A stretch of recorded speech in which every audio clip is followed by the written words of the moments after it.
आज की कहानी शायद आपको परेशान कर दे, विचलित कर दे, क्योंकि आज की कहानी उस भरोसे की है, उन रिश्तों की है जिन्हें बहुत अटूट माना जाता है, पवित्र माना जाता है। इस कहानी का उद्देश्य रिश्तों पर से आपका भरोसा उठाने या उन रिश्तों पर आपके शक को बढ़ावा देने का बिल्कुल नहीं है, बल्कि इस कहानी का उद्देश्य उन कमियों को समझने का है जिनसे रिश्तों में बिखराव आ जाते हैं, कटुता आ जाती है और इंसान एक बड़े अपराध को अंजाम दे देता है। नमस्कार, मेरा नाम है यशदीप और आपका क्राइम कहानी पर एक बार फिर से स्वागत है। इस कहानी की शुरुआत मुंबई के दहिसर से होती है। रईस शेख नाम का एक युवक अपनी बीवी शाहिदा और 2 बच्चों के साथ दहिसर ईस्ट के रावलपाड़ा इलाके के खान कंपाउंड में रहता था। 25 मई 2021 को शाहिदा ने दहिसर पुलिस स्टेशन में जाकर अपने पति रईस की गुमशुदगी की रिपोर्ट लिखवाई थी। रईस मूल रूप से उत्तर प्रदेश के गोंडा जिले का रहने वाला था। साल 2012 में घर वालों ने उसकी शादी शाहिदा से करा दी थी। गोंडा में रहते हुए ही उसे 2 बच्चे हुए, जिनमें एक लड़की और एक लड़का था। रईस निम्न मध्यम वर्गीय परिवार से ताल्लुक रखता था। जब तक केवल पत्नी थी तब तक तो किसी तरह उसकी आजीविका चल रही थी, पर जब 2 बच्चे हो गए तब रईस के लिए घर चलाना मुश्किल होने लगा। इसी बीच किसी ने रईस को नौकरी के लिए मुंबई आने की सलाह दी। मुंबई के दहिसर रेलवे स्टेशन के पास कपड़ों की एक दुकान पर उसे सेल्समैन की नौकरी मिल रही थी। उस नौकरी में अच्छी तनख्वाह थी। अपने बीवी बच्चों को एक बेहतर जिंदगी देने के लिए वो गोंडा छोड़कर मुंबई चला गया और दहिसर रेलवे स्टेशन पर कपड़ों की दुकान में सेल्समैन की नौकरी करने लगा। कुछ दिनों बाद जब उसे ये लगने लगा कि अब वो इस लायक हो गया है कि अपने बीवी बच्चों को अपने पास रख सकता है, तब वो अपनी बीवी शाहिदा और दोनों बच्चों को गोंडा से दहिसर लेकर आ गया। दहिसर ईस्ट के रावलपाड़ा में रहने के लिए उसने किराए पर एक चॉल ले लिया और पैसों के लिए कपड़ों की दुकान पर सेल्समैन की नौकरी करता रहा। रईस की जिंदगी अच्छी कटने लगी थी। उसे अच्छी बीवी मिली थी, 2 प्यारे बच्चे भी थे और पैसों की दिक्कतें भी काफी हद तक कम हो गई थीं। पर कहते हैं कि जीवन किसी के लिए हमेशा एक जैसा नहीं रहता। जीवन में हमेशा खुशी टिकी नहीं रह सकती और ना ही हमेशा के लिए गम ही टिका रह सकता है। वही हाल रईस के जीवन में भी हुआ। दहिसर आने के बाद रईस की 27 वर्षीय बीवी शाहिदा की उसके पड़ोस में रहने वाले एक युवक अनिकेत मिश्रा उर्फ अमित के साथ नजदीकियां बढ़ने लगीं। जब रईस नौकरी के लिए दुकान पर चला जाता या किसी और काम से बाहर रहता, तब अमित मौका देखकर शाहिदा से मिलने उसके घर चला आता। धीरे धीरे शाहिदा और अमित के छुप छुप कर मिलने का ये सिलसिला बढ़ने लगा। भले ही शाहिदा का पति रईस घर पर नहीं रहता था, पर रईस और शाहिदा की 6 साल की बेटी और करीब 2.5 साल का बेटा घर पर ही रहते थे। पर शाहिदा उन बच्चों के घर पर होते हुए भी अमित से मिला करती थी। जब अमित घर आता तो वो उन बच्चों को खेलने के लिए बाहर भेज देती।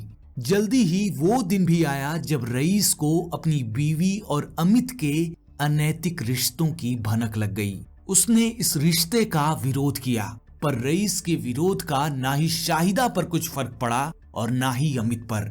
शाहिदा और अमित का छुप छुप के एक दूसरे से मिलना, फोन पर बातें करना लगातार जारी रहा। इस रिश्ते को लेकर रईस और शाहिदा के बीच हर दिन लड़ाइयां होने लगीं। 21 मई 2021 को रईस हमेशा की तरह सुबह काम के लिए दहिसर स्टेशन के लिए निकल गया। अब न जाने ऐसी क्या वजह थी कि रईस दोपहर को दुकान से अचानक अपने घर चला आया। शायद उसके मन में कहीं न कहीं ये शक रहा होगा कि उसकी बीवी छुप छुप के अमित से मिलती होगी। खैर, जब वो उस दिन अपने घर पहुंचा तो उसने शाहिदा को अमित के साथ अंतरंग अवस्था में देख लिया। ये सब देखकर रईस का खून खौल उठा। उसकी अमित के साथ लड़ाई शुरू हो गई। अब इस 21 मई के बाद से रईस कभी भी अपनी नौकरी पर नहीं गया और ना ही किसी ने उसे कहीं देखा। रईस जब कई दिनों तक गायब रहा तो आस पड़ोस के लोग शाहिदा से उसके बारे में पूछने लगे। तब शाहिदा उन लोगों से ये कह देती कि रईस कहीं बाहर गया है। अजीब बात ये थी कि रईस तो काम से बाहर गया था, पर उसका मोबाइल फोन शाहिदा के पास था। रईस का अपने गांव में परिवार वालों से फोन पर अक्सर बातचीत होती रहती थी। रईस के फोन पर गोंडा से उसके भाई अनीस का कई दिनों से लगातार फोन आ रहा था। अनीस तब घबरा गया जब रईस उसके कॉल का जवाब नहीं दे रहा था। अचानक कई दिनों बाद शाहिदा ने अनीस का कॉल रिसीव कर लिया। जब अनीस ने अपनी भाभी से पूछा कि रईस कहाँ है और इतने दिनों से उसके कॉल का जवाब क्यों नहीं दे रहा है, तब शाहिदा ने अनीस को गोलमोल जवाब देते हुए बता दिया कि रईस कई दिनों से किसी काम के लिए बाहर गया है और वो अपना फोन भी घर पर ही छोड़कर गया है। अनीस अच्छी तरह से जानता था कि उसका भाई अपना मोबाइल हमेशा अपने पास ही रखता है। हर कोई अपना मोबाइल अपने पास ही रखता है। अनीस को लग गया कि उसकी भाभी शाहिदा उससे कुछ छुपा रही है, इसीलिए उसने गोंडा से मुंबई जाने का मन बना लिया। जब कई दिनों तक रईस का पता नहीं चल पाया, वो घर नहीं आया, तो शाहिदा ने दहिसर पुलिस स्टेशन में जाकर अपने पति के लापता होने की रिपोर्ट दर्ज करा दी। इधर अनीस भी मुंबई आ गया और दहिसर में अपने भाई के घर पहुंच गया। इसके बाद अनीस अपने भाई को दहिसर स्टेशन के कपड़े की दुकान से लेकर उसके जानने वाले दोस्तों तक के पास गया, पर कहीं भी किसी से भी उसे रईस के बारे में कोई जानकारी नहीं मिली। रईस को गायब हुए 11 दिन हो गए। 11वें दिन रईस की 6 साल की बेटी ने अपने चाचा अनीस को ऐसी बात बताई जिसे सुनकर अनीस की रूह कांप गई। उस बच्ची ने कहा कि चाचा, मम्मी ने एक अंकल के साथ मिलकर पापा को जान से मार दिया है। एक 6 साल की बच्ची कभी ऐसी बातें खुद के दिमाग से तो कभी नहीं बना सकती थी। अनीस ये जान गया कि जरूर इस बच्ची ने घर में कुछ भयानक होते देखा है। अनीस ने तुरंत दहिसर पुलिस को इसकी खबर दी। दहिसर ईस्ट के रावलपाड़ा के खान कंपाउंड में स्थित रईस शेख और शाहिदा के चौल के बाहर पुलिस की भीड़ लग गई। पुलिस ने शाहिदा के घर के किचन को खुदवाना शुरू कर दिया। जल्दी ही किचन की खुदाई में एक एक करके इंसानी लाश के टुकड़े मिलने लगे। किचन से निकली 4 टुकड़ों में वो लाश शाहिदा के शौहर रईस की थी। पुलिस ने तुरंत शाहिदा को गिरफ्तार कर लिया। पुलिस की पूछताछ में शाहिदा ने अपना गुनाह भी कबूल कर लिया। उसने पुलिस को अपने पति के कत्ल की पूरी कहानी सुना डाली। आज तक चैनल की एक रिपोर्ट के मुताबिक शाहिदा ने अपने पति के कत्ल की साजिश बड़े ठंडे दिमाग से रची थी।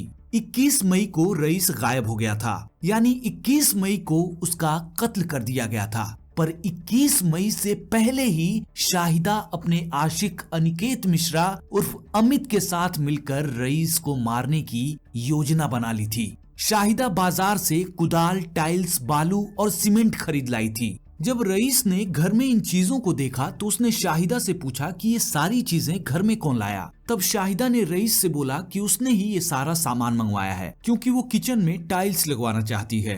रईस को लगा कि अच्छा ही है, किचन साफ सुथरा रहेगा, पर शाहिदा का इरादा तो कुछ और ही था। रईस शाहिदा के इरादे को भांप नहीं पाया। वो ये नहीं जान पाया कि शाहिदा ने ये सामान किचन में उसकी कब्र तैयार करने के लिए मंगाया था। 21 मई की दोपहर को जब अचानक रईस अपने घर पहुंचा, तब उसने अपनी बीवी को अमित के साथ अंतरंग अवस्था में देख अमित से लड़ाई करने लगा।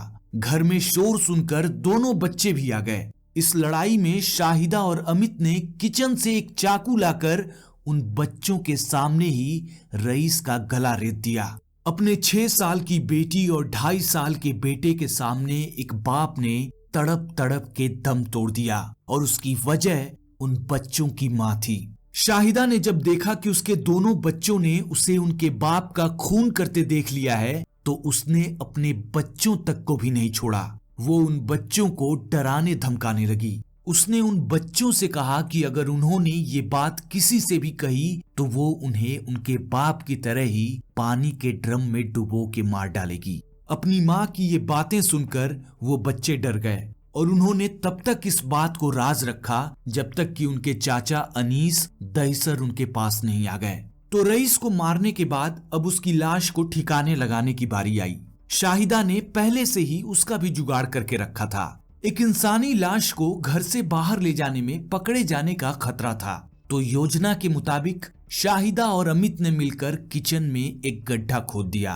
किचन का एरिया एक इंसान की लाश को दफनाने के लिए छोटा था।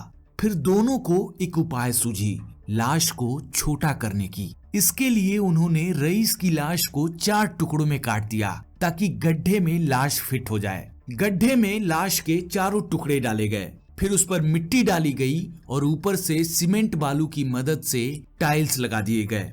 इस तरह किसी को पता भी नहीं चल पाता कि किचन में एक इंसान की लाश दबी पड़ी है। अपने शौहर का कत्ल करके शाहिदा को लगा कि अब वो आजाद है। उसे लगा कि आगे वो भविष्य में अमित के साथ एक अच्छा जीवन जिएगी, पर ये सब उसकी गलतफहमी थी। जल्दी ही उसकी आजादी छिनने वाली थी। शाहिदा के लिए दिक्कतें तब बढ़ने लगी जब लोग रईस के बारे में उससे सवाल पूछने लगे। शाहिदा समझ गई कि वो लोगों से, रईस के परिवार से ज्यादा दिनों तक झूठ नहीं बोल पाएगी। इसीलिए खुद को सही साबित करने के लिए, सबको गुमराह करने के लिए उसने एक शातिर चाल चली। उसने खुद ही दहिसर पुलिस स्टेशन में जाकर रईस की गुमशुदगी की रिपोर्ट दर्ज करा दी। 11 दिनों तक वो औरत उस घर में रही, किचन में खाना बनाती रही, उस किचन में जिसमें उसने अपने पति को मार के काट के दफनाया था। सोचिए उन बच्चों की क्या हालत रही होगी। वो भी जानते थे कि उनके पापा उनके घर के किचन में दफन है। माँ के धमकाने के बाद बच्चे एकदम सहम गए थे,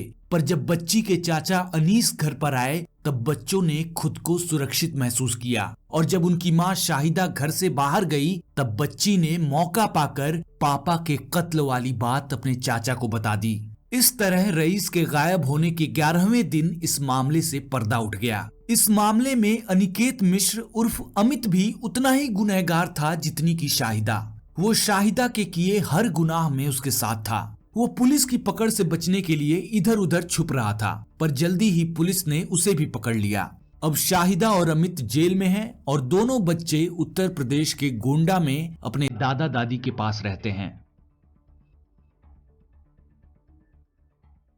तो आज की कहानी यही खत्म होती है। अगली वीडियो में एक नई कहानी के साथ जल्दी ही हमारी मुलाकात होगी। तब तक के लिए मुझे आज्ञा दें। मैं हूं यशदीप और आप क्राइम कहानी चैनल देख रहे थे। जय हिंद।